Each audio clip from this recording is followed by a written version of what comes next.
अवधूत चिंतन श्री गुरुदेव दत्त श्री स्वामी समर्थ. नमस्कार मंडळी. दिवाळी सुरू झाली आहे. कोजागिरीचा आनंद आत्ताच संपलेला आहे आणि आता दिवाळीची तयारी सुरू झाली आहे सगळ्यांच्या घरात. तर दिवाळी सुरू झाली म्हणजे हा 5 दिवसाचा सण असतो.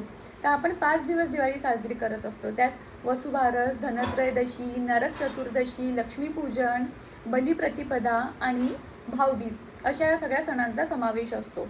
तर दिवाळीचा पहिला दिवस म्हणजे काय, तर तो म्हणजे धनत्रयोदशी. याला धनतेरसही असे म्हणतात. या दिवशी संध्याकाळी आपण धनाची व आयुर्वेदाचे देवता म्हणजे कोण, तर भगवान धन्वंतरी यांची आपण पूजा करत असतो संध्याकाळी धनत्रयोदशीच्या दिवशी. या दिवशी सर्वजण एकत्र येऊन धन्वंतरी देवाचे मनापासून आपण प्रार्थना करत असतो, स्मरण करीत असतो. धन्वंतरी देवता हे आयुर्वेदाचे जनक आहे आणि आपल्या सगळ्यांना माहिती आहे की आपण ज्या भूमीवर राहतो, भारत ही आयुर्वेदाची जननी आहे.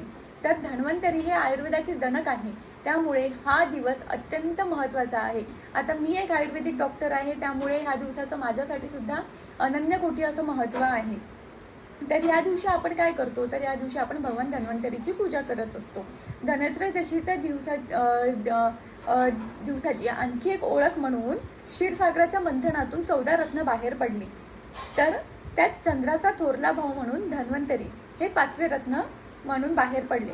श्यामवर्ण, माथ्यावर मुकुट, डाव्या हातात कुंभ आणि उजवा अभयकर म्हणून आश्वासन देत असलेला हात, असा हे भगवान धन्वंतरीची मूर्ती आहे.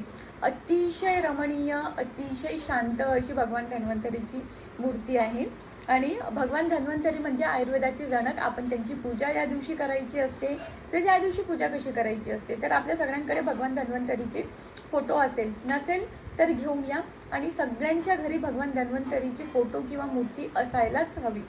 तर आपल्याला ती फोटो किंवा मूर्ती आणायची आहे. एक छोटा हार बनवायचा आहे त्या फोटो किंवा मूर्तीच्या साईजचा, आणि तो आपल्याला हार त्या फोटोला घालायचा आहे. सोबतच आपल्या घरी गणपती बाप्पा असेल तर गणपती बाप्पाचा आपल्याला अभिषेक करायचा आहे. ओम गंग गणपतेय नमः असं म्हणत आपल्याला गणपती बाप्पाचा अभिषेक करायचा आहे. 2 जोड विड्याची पानं घ्यायची. त्या जोड विड्याच्या पानावर आपल्याला गणपतीची स्थापना करायची आहे. खाली थोड्या अक्षता टाकायच्या आहे. त्यानंतर आपल्याकडे लक्ष्मी मातेची मूर्ती असेल, जर लक्ष्मी मातेची मूर्ती नसेल तर श्रीयंत्र किंवा लक्ष्मी स्वरूप आपल्याला सुपारीची स्थापना करायची आहे. सर्वप्रथम त्या लक्ष्मी स्वरूप सुपारी किंवा लक्ष्मी मातेच्या मूर्तीचं किंवा श्रीयंत्राचं किंवा देवीचा टाकायचं आपल्याला अभिषेक करायचा पंचामृताने. त्यानंतर ते अभिषेक झाल्यावर आपल्याला त्यांची पण एका विड्याच्या जोड पानावर खाली अक्षता टाकून तिथे आपल्याला स्थापना करायची आहे. स्थापना झाली, सोबत आपल्याला एका कलशाची मांडणी करायची आहे. एक कलश घ्यायचा, विड्याची पान टाकायची. आता कलशाची मांडणी कशी करायची हे सगळ्यांना माहितीच असेल अर्थातच. तर आपल्याला कलशाची स्थापना करायची आहे. आपण कशाची स्थापना केली, धन्वंतरीच्या फोटोची स्थापना केली, आपण कलशाची स्थापना केली, आपण गणपती बाप्पाची स्थापना केली आणि आपण देवीची स्थापना केली, बरोबर. त्यानंतर आपल्याला काय करायचं आहे, तर आपल्याला धनाची पूजा करायची आहे. धनत्रयोदशीच्या दिवशी आपल्याला धनाची पूजा करायची आहे. आपल्या तिजोरीत जर काही आपले पैसे असेल तर ते पैसे आपल्याला पूजेत ठेवायचे आहे. आपलं सोनं असेल तर ते सोनं आपल्याला पूजेत ठेवायचं आहे. बघा, लक्ष्मीपूजनाच्या दिवशी बरेच लोक आपण सोनं जे आहे ते आपण नटून थटून तयार होतो. त्यामुळे प्रत्येक जण बऱ्यापैकी सोनं आपल्या शरीरावर ठेवतात, अंगावर घालतात. तर पण धनत्रयोदशीच्या दिवशी आपल्याला त्या सोन्याची पूजा करायची आहे. त्यानंतर आपल्याला एका छोट्याशा बाऊलमध्ये आपल्याला धणे ठेवायचे आहे. धनत्रयोदशीच्या दिवशी आपल्याला धणे तिथे ठेवायचे. आपल्याला धण्यांची सुद्धा पूजा करायची आहे. त्यानंतर हळद, कुंकू, अक्षदा अर्पण करून आपल्याला भगवान धन्वंतरीची पूजा करायची आहे. फुलं अर्पण करायचं आहे. त्यानंतर आपल्याला हळद, कुंकू, अक्षदा, फुलं अर्पण करून गणपती बाप्पा आणि माता लक्ष्मी अशी दोघांची सुद्धा पूजा करायची आहे. कलशाची पूजा करायची. सर्वप्रथम हे सगळं करण्याआधी मी विसरून गेली सांगायची, पण हे सगळं करण्याआधी सर्वप्रथम आपल्याला दिव्याची पूजा करायची आहे. आणि सगळी पूजा करण्याआधी सर्वात आधी आपल्याला दिवा लावायचा. आता त्याचं असं का आपण सगळ्यात आधी दिवा का लावायचा, सगळ्यात आधी दिवाची पूजा का करायची, तर आपण जी काही पूजा करत असतो, जे काही आपण मंत्रस्तोत्र म्हणत असतो, तर ते आपण अग्निदेवतेच्या साक्षीने आपण करत आहोत याचा तो अर्थ असतो. म्हणून सगळ्यात आधी आपल्याला अग्नी प्रज्वलित करायची असते. आणि अग्नी प्रज्वलित करण्याआधी सगळ्यात आधी आपण दिव्याची पूजा करत असतो. तर त्याचा तो अर्थ असतो. तर अशा प्रकारे आपल्याला मांडणी करायची आहे. एकदम साधी सरळ सोपी मांडणी आहे. मी कुठेच असे काही जास्त मांडणी तुम्हाला सांगितली नाही आहे. आणि अशा प्रकारे आपल्याला भगवान धन्वंतरीची पूजा करायची आहे.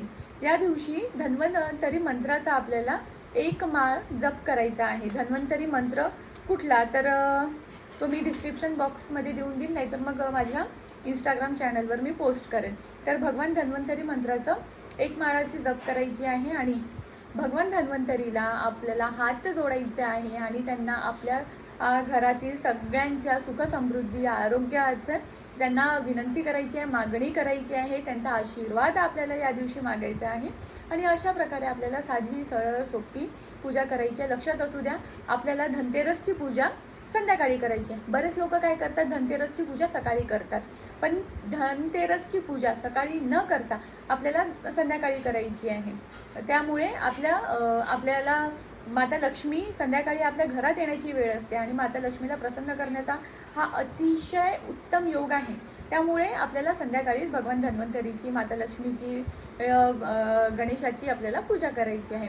तर जर तुम्हाला ही साधी सोपी पूजा जर आवडली असेल, आजचा व्हिडिओ आवडला असेल, व्हिडिओमध्ये सांगितलेली माहिती जर आवडली असेल, तर व्हिडिओला लाईक करा, शेअर करा आणि चॅनलला सबस्क्राईब करा. धन्यवाद. भिवू नको, स्वामी पाठीशी आहे.